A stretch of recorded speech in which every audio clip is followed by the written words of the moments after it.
네, 오늘은 요한복음 6장 16절부터 21절까지 말씀을 공부하겠습니다. 여기 보게 되면은 우리가 잘 아는 내용이에요. 예수님이 물 위를 이렇게 걸어서 제자들이 풍랑으로 말미암아 어렵게 됐는데 거기서 이제 구해주는 그런 내용입니다. 우리가 예수님의 표적을 지금 공부하고 있습니다. 요한복음에 있는 예수님의 표적을 오늘 이게 5번째 시간인데요. 지난 시간에는 오병이어의 표적을 공부했어요. 바로 요한복음 6장 1절부터 15절까지가 오병이어의 그 표적의 내용이고, 근데 이렇게 오늘 6장 16절부터 21절까지 물 위로 걸으신 예수님의 표적이 나오고, 또 계속해서 이제 오병이어의 표적을 본 자들이 이제 오병을 통해서 그 의미 따라서 생명의 떡이 되시는 그 메시아를 알고 온 게 아니라, 그 영혼을 구원받으려고 온 게 아니라 떡 먹어봤으니까 예수님이 자기 배치해 주는 분인 줄 알고 이렇게 예수님께 이제 왔다가 예수님이 그 사실을 폭로하면서 예수님의 생명의 떡임을 이렇게 말씀하고 있는 내용들이 이제 계속 나와요. 그러니까 오늘 물 위를 걸으신 이 표적의 이 일은 오병이어 표적과 연관되고 있는 것을 이제 우리가 볼 수 있습니다. 결론적으로 말하게 되면은 오병이어의 표적은 결국은 예수님은 우리 영혼을 구원하시려고, 살리려고, 먹이려고 오신 생명의 떡이시다. 그 생명의 떡이신 메시아, 그 그리스도를 말하는 거라면, 이제 오늘 말씀은 예수님이 결국 물 위로 걸어오셔서 그 물로 말미암아 다 죽게 된 제자들을 살리잖아요. 그 생명의 떡이신 그리스도를 이제 믿을 때, 영접할 때 은혜로 구원받는다, 그것을 말하는 거예요. 제자들이 결국은 풍랑에서 자기 힘으로 나올 수가 없었죠. 예수님이 그들을 은혜로 건지셨습니다. 이제 그 내용입니다. 그래서 결국은 이 표적은 다 그리스도, 그리고 그리스도의 그 하신 일을 이제 말하고 있는 것입니다. 그래서 표적을 위한 표적은 아무 의미가 없다고 그랬어요.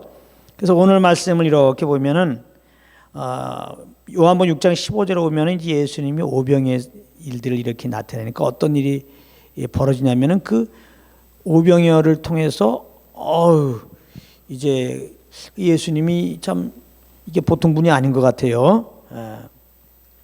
구약에 예언된 그 선지자, 구약에 하나의 선지자가 와서 큰 능력을 일으킨다고 그랬는데 그가 바로 메시아죠. 구약에 예언된 그 선지자, 그 메시아가 아니야? 이러면서 어떤 생각을 갖게 되냐면 임금 삼아야 되겠다, 그런 거예요.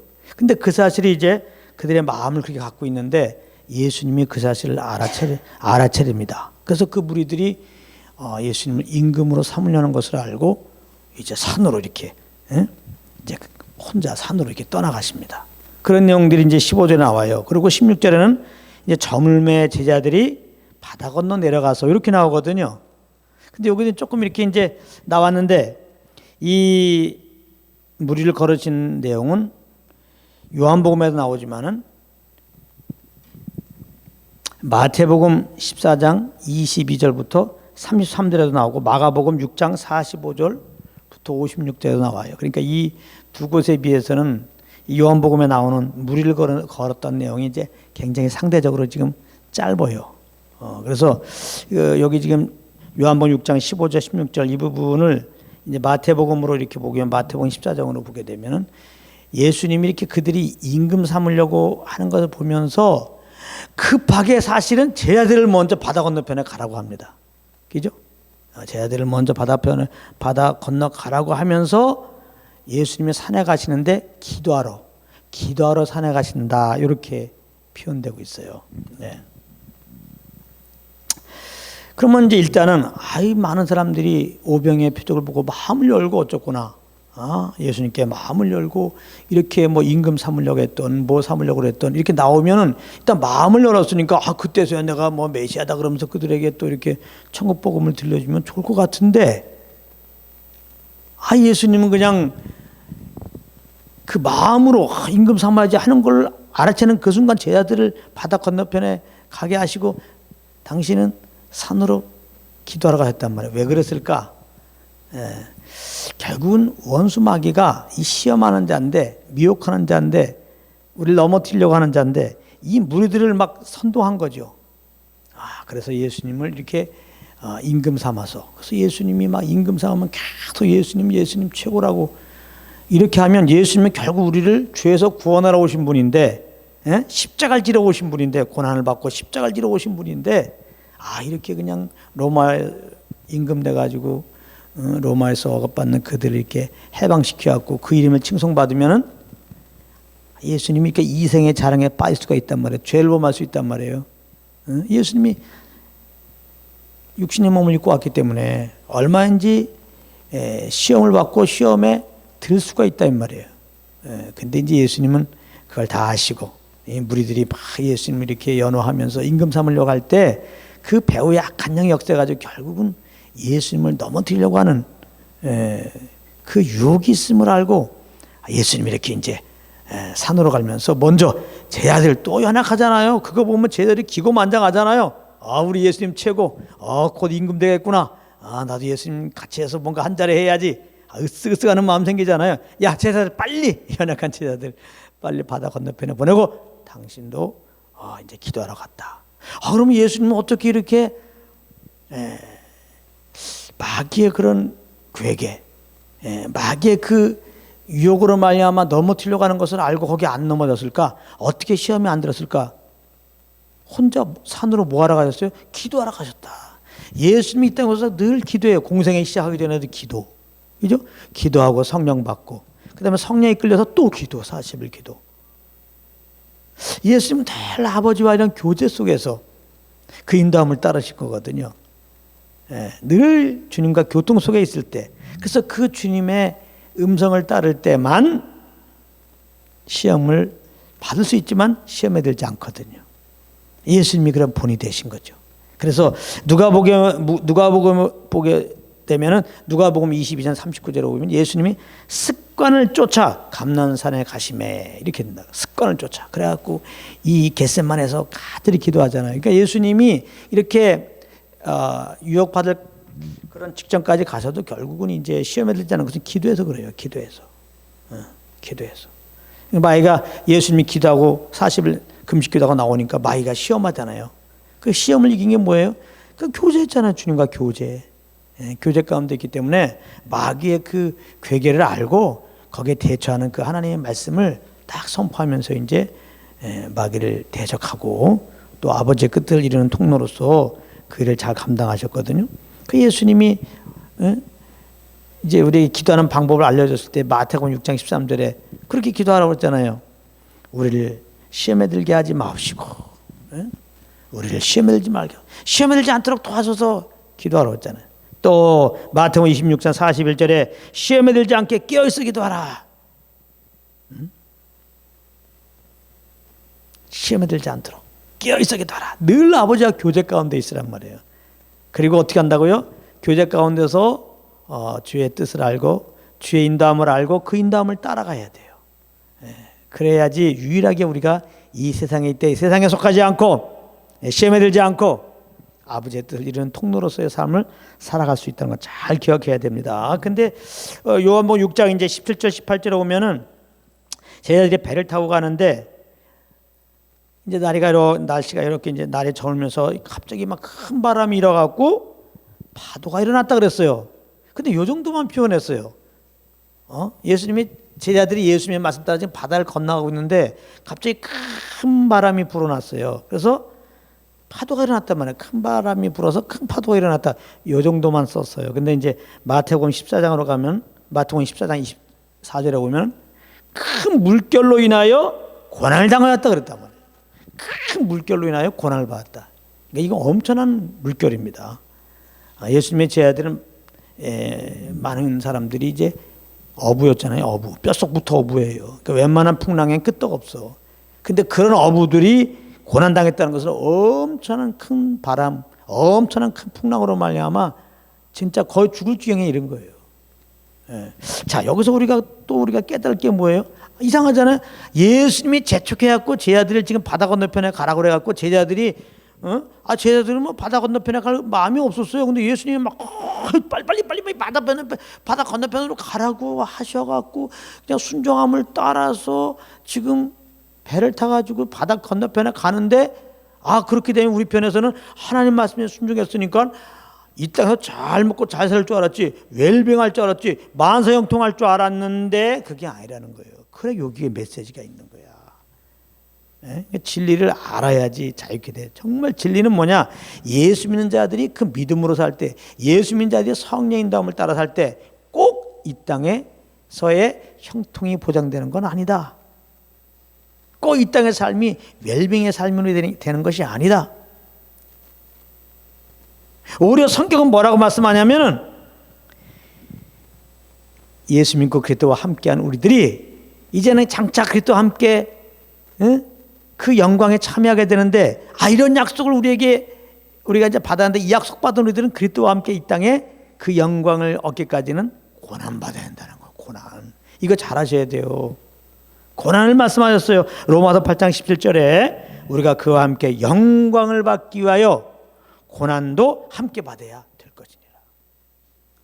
어떻게 보면 이건 함께 받아야 될 것이니라.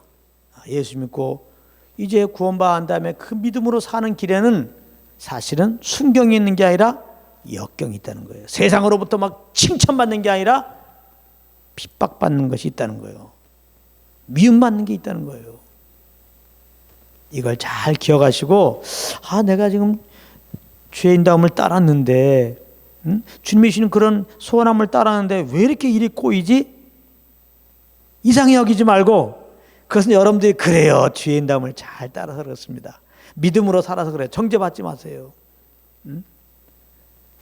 또 하나님께 원망할 것도 없어요. 그렇게 말씀하셨잖아요. 야, 내가 믿음으로 살면 고난받는다고 그랬지? 왜 그래 나한테 뭐라고 그래?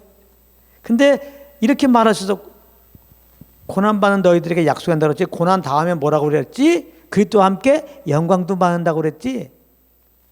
부활의 영광, 그 부활의 영광을 더 기대하라는 거죠. 더 기대하라는 거죠. 기대 없이 받으면은 영광이 좀 작잖아. 기대하고 부활의 영광을 맞으면 얼마나 좋을까. 잘 기억하세요. 그럼 이제 19절에 보면 예수님이 제 아들이 이제 노를 저 계속 이렇게 이제 어렵 가운데서 막 이제 노를 젓고 가는데, 이게 노가 젖입니까? 제가 대학교 다닐 때 MT 갔는데, 그 둘이 이렇게 마주보면서 노 젓는 거 있잖아요. 이제 그거를 탔어. 근데 저는 유별 나가지고 같이 안 타고 혼자 그걸 타고 갔어. 혼자 노를 젓고.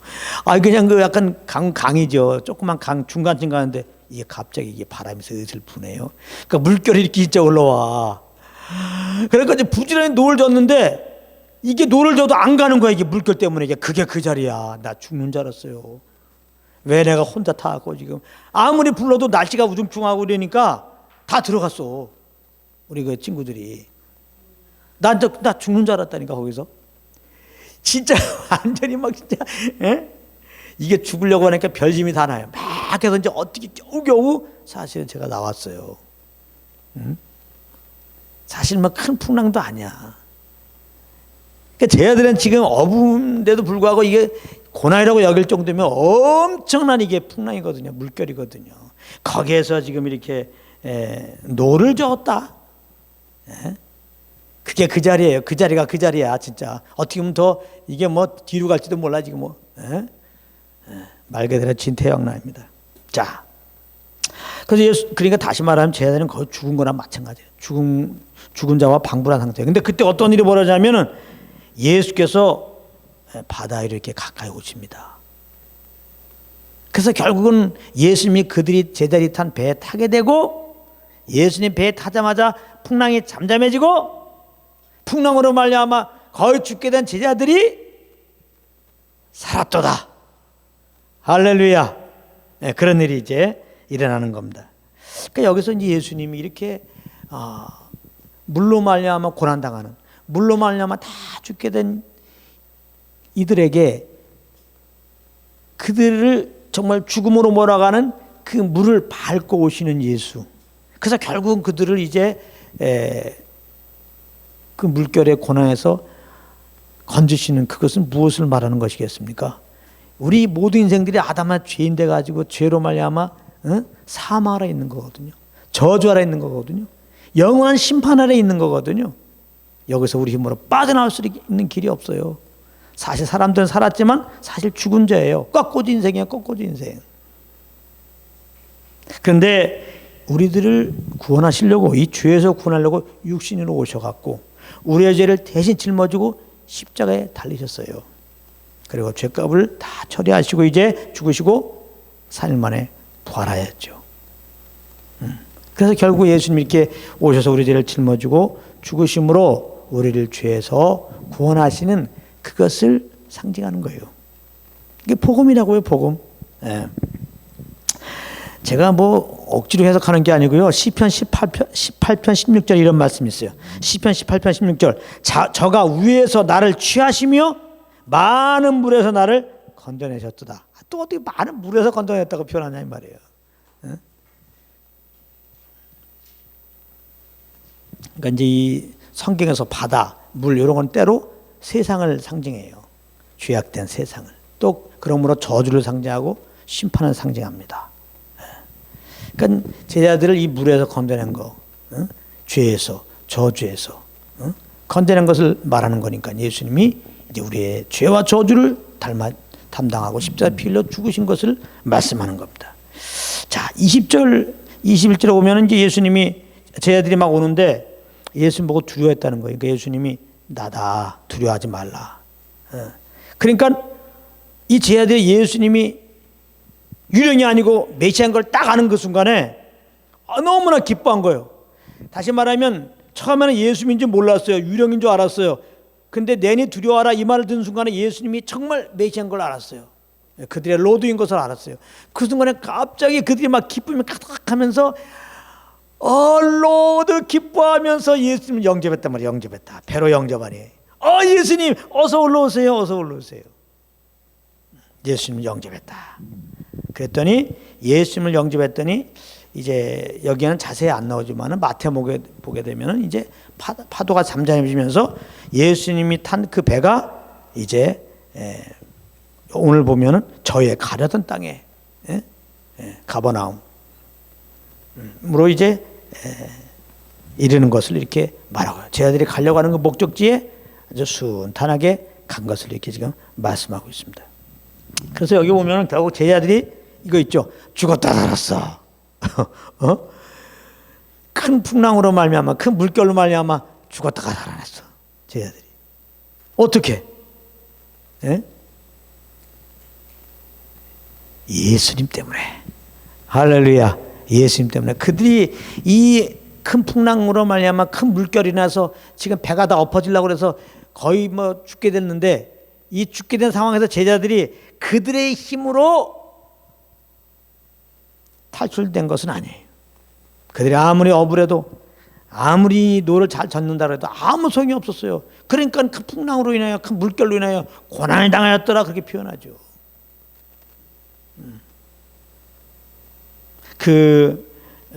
풍랑 속에서 그 큰 물결 속에서 제자들이 스스로 이제 거기서 탈출할 수 있는 확률은 없어요. 0%야.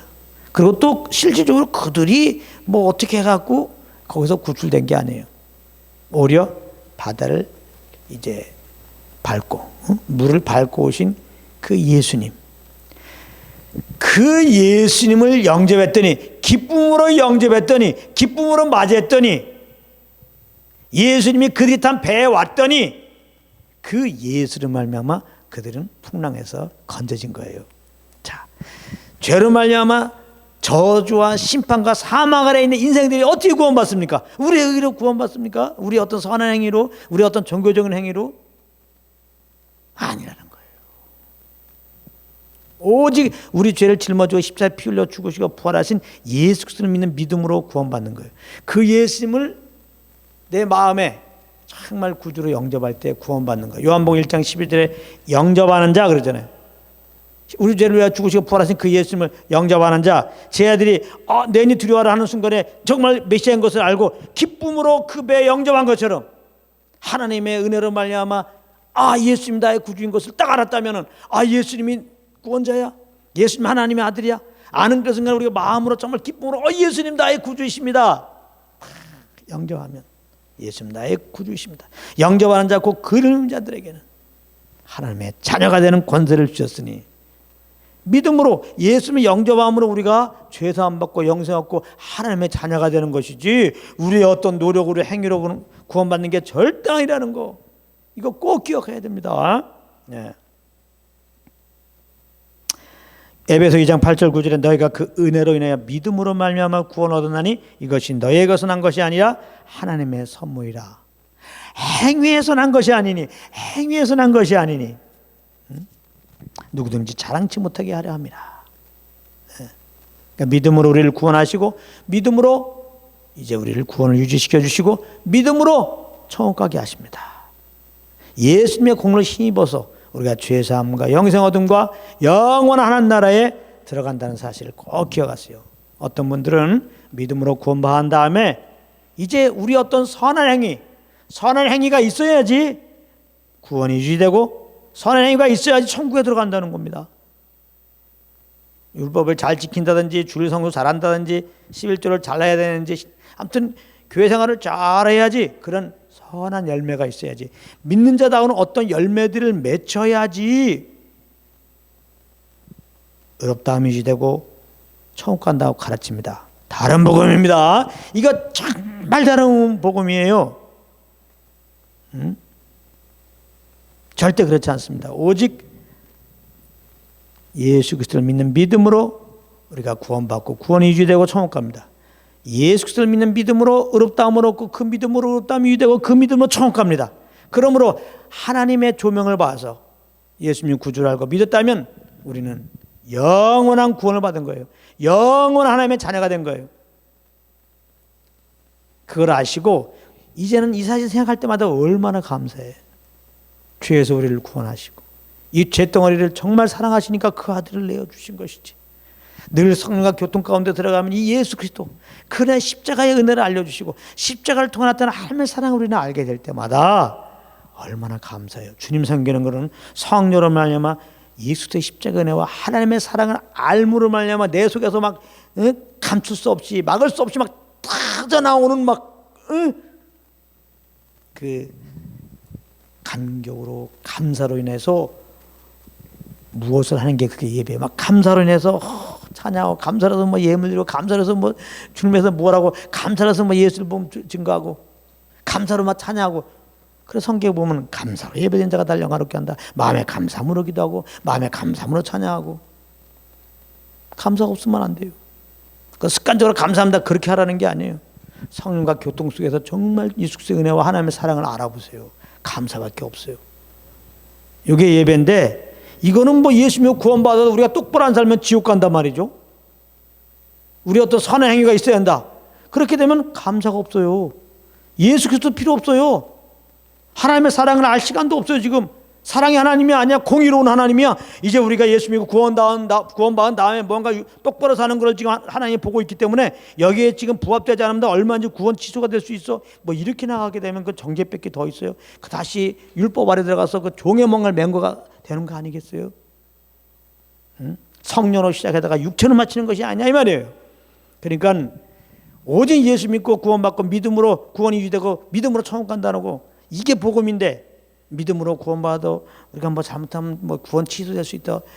지옥 갈 수 있어. 이렇게 겁박하면서 우리의 의로 똑바로 살도록 하는 거 다른 복음이니까 절대 받아들이지 마십시오. 요즘에 이렇게 유튜브 보면 제목을 한 번 구원은 영원한 구원이 아니다. 이런 거 있어요. 생각하셔서는 그냥 그 유튜브가 그냥 돌멩이라면 도끼 갖다가 찍어버릴 텐데 그냥 그거 말이라도 그 진리가 아닌 걸 제목으로 딱 쓰니 얼마나 많이 침범받아 사람들이. 한 번 구원 영원한 구원이 아니야? 그러면 뭐야? 믿음으로만이 아니니까 똑바로 살아야 되는구나. 감사함으로 새벽기도 나오고 감사함으로 주일날 나오고 감사함으로 주님을 예배해야지. 구원을 유지하고 천국 가기 위해서 그렇게 하는 게 아니에요. 신앙생활은 천국 가기 위해서 무엇을 하는 것은 다 종교예요. 그건 복음이 아닙니다. 그건 기쁘면 안 되잖아요. 내 의로 하려고 하는 것은. 잘 기억하십시다. 그래서 이게 바로 무리를 걸으신 표적의 의미예요. 제 아들이 풍랑을 만나서 이제 다 죽게 됐어요. 그들의 힘은 나올 수가 없는데 예수님이 참 그들에게 고난 주는 물을 밟고 오셔서 그들을 물속에서 건진 거거든요. 이게 지금 복음을 말하는 거예요. 죄로 말미암아 우리가 사망 아래 있는데 예수 인간의 몸을 입고 오셔서 우리 죄를 대신 짊어지셨단 말이에요. 우리 죄를 짊어지고 죄로 달리셨다 이 말이에요. 그리고 이제 의롭다함을 얻기 위해 삶 안에 부활하셨어요. 예수님의 제자들이 메시아인 걸 알고 정말 기쁨으로 영접했을 때, 배에 영접했을 때 풍랑에 잠잠한 것처럼 우리가 정말 십자가 죽으시고 부활하신 예수님을 구주로 영접했을 때 우리는 죄에서 구원받는 거예요. 이렇게 십자가 죽으시고 부활하신 예수님 우리가 영접함으로 유일하게 죄에서 구원받을 수 있다. 이거를 이제 무리를 거르신 표적을 통해서 우리에게 말씀하고 있는 겁니다. 자, 그러면서 이제 마지막으로 여기 보면은 예수님이 탄 배가 어떻게 해요? 저희들이 가라는 땅에 이르렀어요. 제자들이 가라는 곳은 뭐예요? 가버나움인데 결국은 우리 믿는 자들이 가기 원하는 곳이 어디예요? 헤븐, 하나님 나라. 할렐루야. 이제 예수님을 구원받는다면 어떻게 살아야 될까요? 믿음으로 사는 거죠. 예수님과 함께 사는 거죠. 성령이 이끌리는 거죠. 그러면 하나님 나라를 맛보는 거죠. 할렐루야. 하나님 나라를 맛보는 거죠. 하나님 나라를 맛보면 환난 중에도 즐거워하죠. 시험을 만나도 기쁘게 여기죠. 이제는 이 세상에 어떤 일이 만나도 아무 문제가 아니죠. 내가 하나님 나라를 맛보면요. 주님과 함께하면 세상에 핍박을 받아도요. 우리는 하나님 나라를 더 사모하게 되고요. 부활의 소망을 더 가지게 되고 주님을 더 알 뿐이지. 그래서 또 우리 믿는 자들은 이 무리를 걸으신 예수님의 표적을 보면서 제자들이 예수님을 배로 영접했더니 그 배가 그들이 목표 지점에 갔다. 우리가 예수님을 영접했지. 우리가 내 안에 오신 예수님을 따라서 움직이가 하면은 약속한 그 하나님 나라를 볼 수가 있구나. 이미 장착을 하는 나라를 지금 내가 맛보게 되는 거구나. 그래서 이 땅에서 어떤 핍박과 어떤 어려움이 있어도 흔들림 없이 감사로 주님을 예배할 수 있구나. 이것을 알고 늘 주님과 동행하는 삶의 열매가 있기를 예수님으로 축복합니다.